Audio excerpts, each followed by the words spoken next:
Okay, so I promised you guys that I was going to show you how to make a gift basket, and for the holidays or really for any occasion.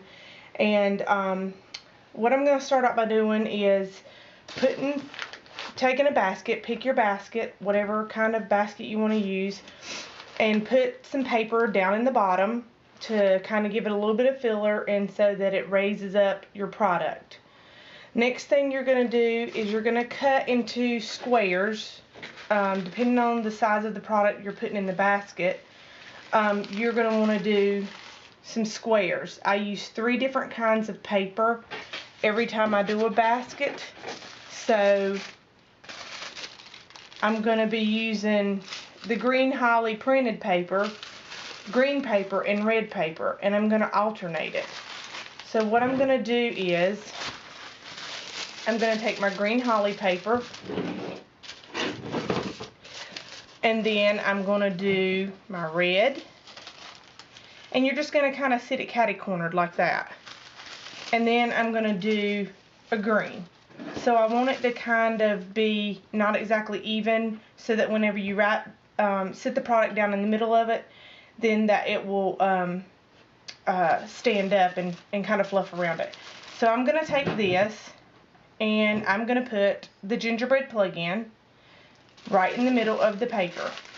And then I'm just going to take and kind of wrap it around, fluff it around that.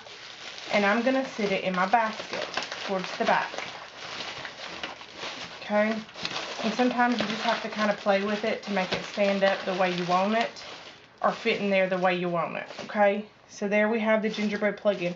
You want them to be able to see the paper and give it a pop, but at the same time be able to see your product. You don't want to bury the product down in there to where they can't see what it is that they have in the basket. So I'm going to do 3 bars along with this plug-in, and this is going to be a little door prize for my open house. Of course, you know I label all my product. And I'm going to stick that right in the middle, and we're going to place it kind of to the side here. Okay. Going to do another.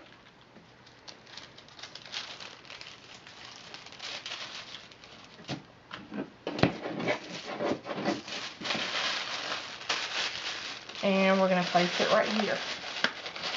You can see that my plug-in's kind of getting buried back there, so what I'm going to do is kind of carve out and push this paper that I have in the bottom down. Sometimes you have to take out, sometimes you have to put more in to try not to hide my product so much. Okay? And you can always kind of situate them once you get everything in there. Okay, one more thing here, and then I'm going to show you how to finish it up. And then I'm going to show you some examples of other baskets you can do with other things, not just your Scentsy products. And we're going to set this one right over here to the side. Okay. So we have our plug-in, we have our bars, and I always put in my card and the instructions, since they're not getting the box. Kind of shove it down in the back. That's going to be at the back of the basket. And, of course, we always want to put in a catalog, because whomever is going to get this gift needs a way to get in contact with you and see what else that we offer.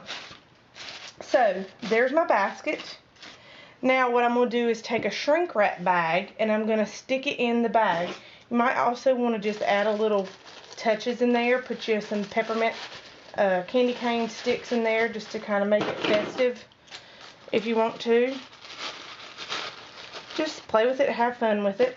Okay, so that's my basket I'm giving away as my door prize tomorrow. Now, you can buy the shrink wrap baskets, they're basket bags, at the dollar store, and all it requires is for you to sit the basket down here. This is one for my secret sister at church, and I've kind of did like a Christmassy bacon theme.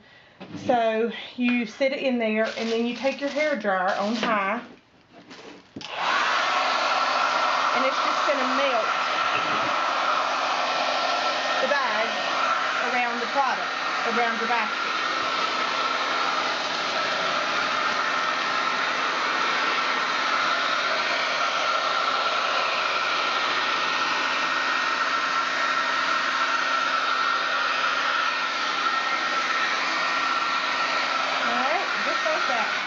Just like you see in the store. So now my shrink wrap is tied around my basket, and you know, my